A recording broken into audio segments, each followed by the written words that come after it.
म्हणजे काय होतं या सगळ्या गोष्टींना कुठेतरी बंधनं घालण्याला सुरुवात होण्यासाठी या महानगरपालिका आत्ता या क्षणाला खूप महत्त्वाच्या आहेत आणि लोकांनी त्यांचा राग मला असं वाटतं हा जे सगळं महाराष्ट्रात चालू आहे हा इथे व्यक्त करणं गरजेचं आहे। ही सत्ता आमच्यासाठी नको आहे,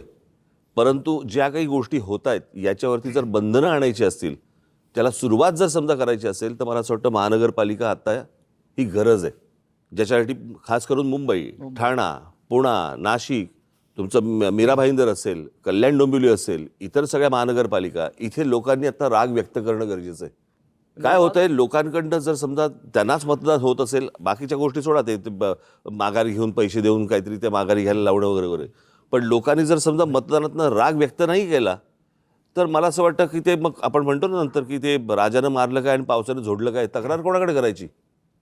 तुमच्याकडे करणार लोक तक्रार. तक्रार नुसतं म्हणजे आमच्याकडे फक्त तक्रार, मतं नाहीत असं